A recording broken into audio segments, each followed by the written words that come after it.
All right.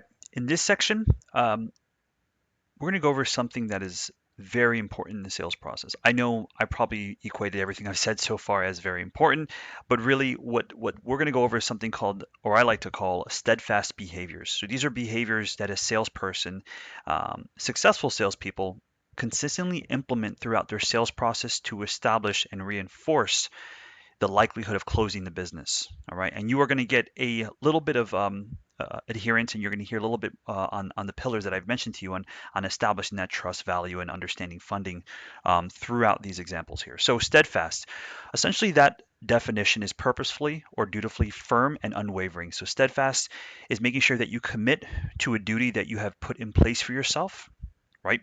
And sometimes when you are developing a sales process, that duty or that process is still being defined. But once you land on it, you have to commit to it, right? Because there's a lot of reasons, um, uh, or a lot of reasons sometimes that you might sway from a process, right? On how you're feeling, you might get overly excited, but you might override or you might miss things that are going to keep deals moving forward that are going to close.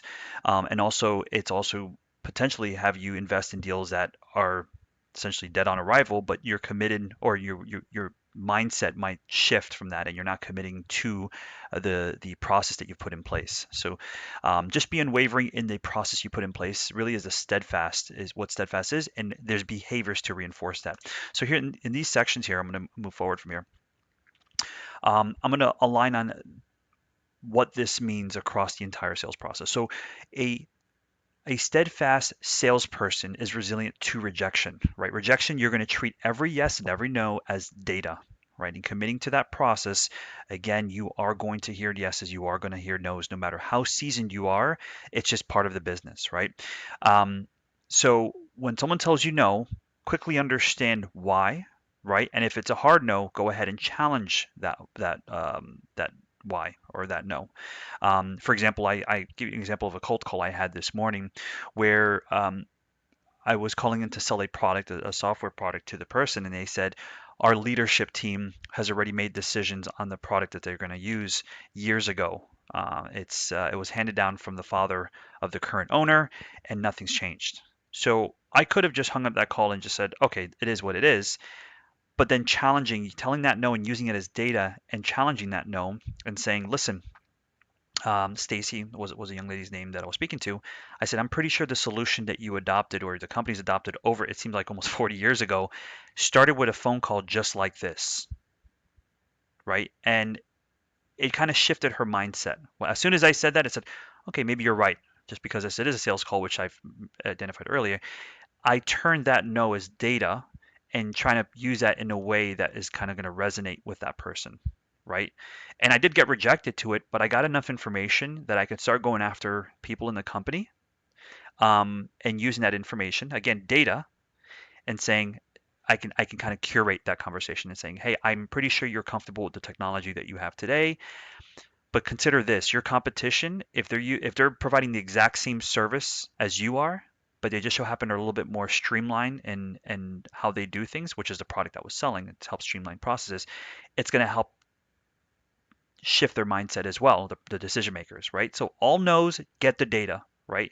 And be resilient to that rejection because that's just part of the process. Next is a commitment to the mastery. So, or commitment to mastery. In your company, you cannot set a process, and this is from a leadership standpoint as well as a contributor, right? If you're on the front lines, you know, you should invest in the process that you've put in place and commit to it, but you should challenge it. And that has to be someone in the company. Challenge it consistently, every week, every month. What's working, what's not, why is it working, right? Refining your craft, your messaging, your call flow, objection handling, discovery, all the things that you see on your on the screen right now. Challenge it, right? How you're speaking, your outbound cold calls, change the way you start the call, right? Change the way that you leave voicemails. And sometimes it's uncomfortable, but it's good to be uncomfortable in the process. Why? Because growth cannot occur without discomfort. Okay, that's even the most seasoned, professionals. So as it says, shows on the bottom is study your tape or study what you're doing consistently, reviewing calls. Yes, we might not have that ability to do all the time, but taking the time to review your processes, the way that you do selling consistently is going to help you refine your craft. So just being resilient on how you do that. Long-term orientation. So you're focusing on building trust. Trust, as I mentioned multiple times in this course, is you have to look at the engagement with your customer as not only someone that you sell to, but a referral source. You've probably heard this many times being in sales, but it is true. Once you've taken care of a certain amount of customers, you can use them as referrals. They will, or use them as customer testimonials, reference calls, and in the process, that is something that's true to your business. But in the process, try to relay that, right? Not forcing deals. And having them perceive that you're just a number to you, right? It's something that's going to help you get commission because this is businesses that you're selling to or people that you're selling to, and there's a chance that things might not work out after you sign or collect payment. So just making sure that you're focusing on the long term, being steadfast in that, and not being giving in to immediate return for yourself. Next here is having the discipline and the behaviors, the steadfast behaviors of updating your pipeline. Now, if you're using a CRM, this is also another section we're going to talk about, but using a CRM or managing your deals, just make sure that you are contributing to that pipeline every single day, right? Whether that is making the calls that you need, monitoring it, documenting it, and it's also easy to get comfortable in other tasks that you have in place, especially with founders that are balancing on many things. Even if you're doing 1 to 5 cold calls in the morning, it's just going to help potentially create a conversation that's going to help feed into your pipeline over time, and also going to tweak how you speak about the business and how you speak about the value proposition, right? So you always need to have the discipline to contribute to your pipeline. And yes, I would say this every single day, even on the busiest days. Shoot a text out to someone 10 p.m. to a prospect. Hey, are you still interested? Right?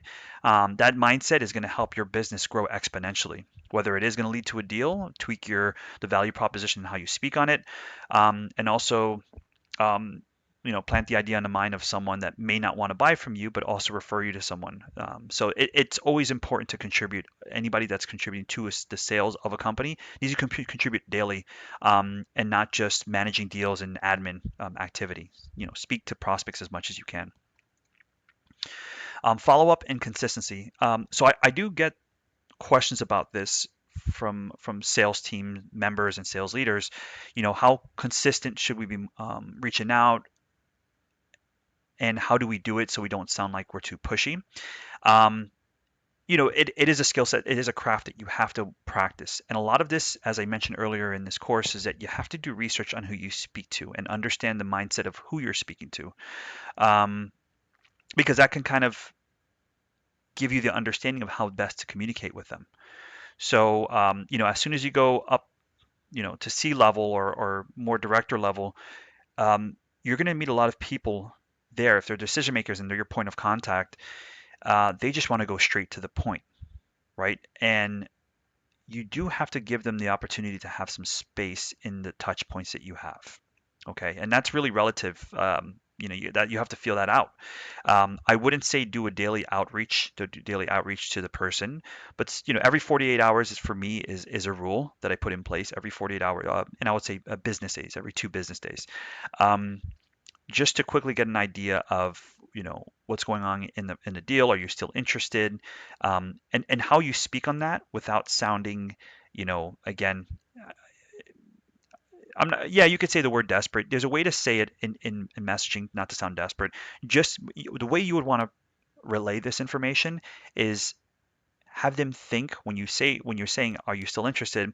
Saying, hey, should I, as a salesperson, be still investing my time with you? Make them think that, right? Is it worth us connecting to review this once more? Is there anything that I can help you to make this decision? If not, and then just okay to say we can part ways, right? But the consistency is very important. And as you see in the bottom line, polite persistence beats flashy first impressions every time, right? You have a great demo, have great intro call, but there's not consistent or the persistent engagements. You are going to you probably lose some of the business there, or lose interest pretty early. Moving forward, CRM hygiene. All organizations should be monitoring the activity they have with prospects. Um,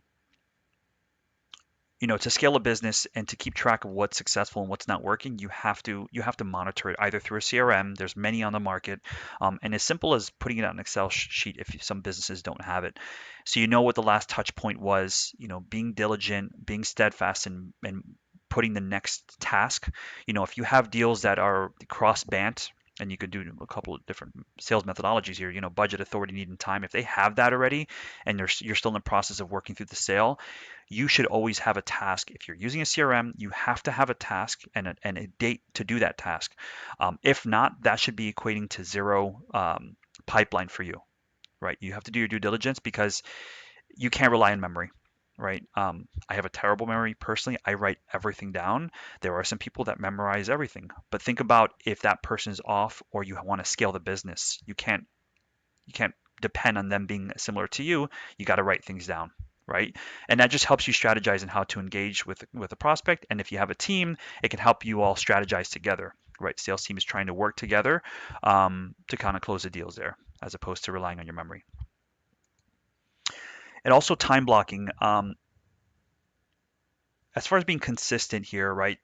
Blocking out time. What you're doing here, and I think across the entire Steadfast section that we're going over here, is removing emotion from your process, right? And removing how you feel.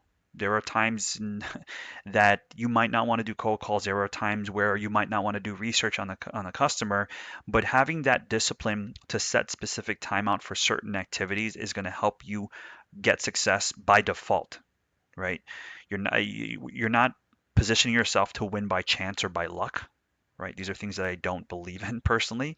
Luck, essentially what it is planning and execution. So you're planning to set time to do sales activities early in the mornings.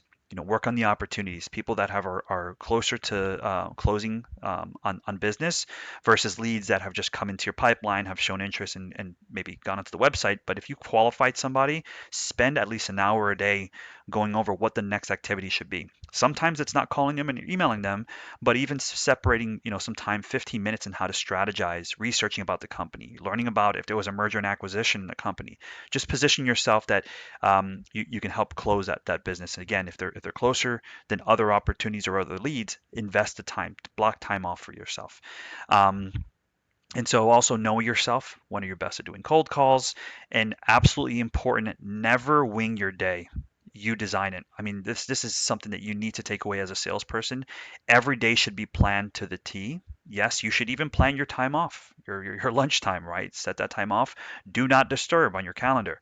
But if you kind of wing your day, again, you're kind of hoping for success. You're hoping it by, you'll get lucky and get some deal. That's not how sales works. At least how it works in a repeatable way.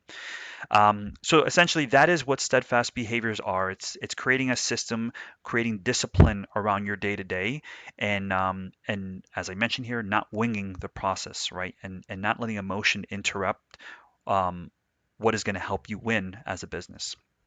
So thanks for listening.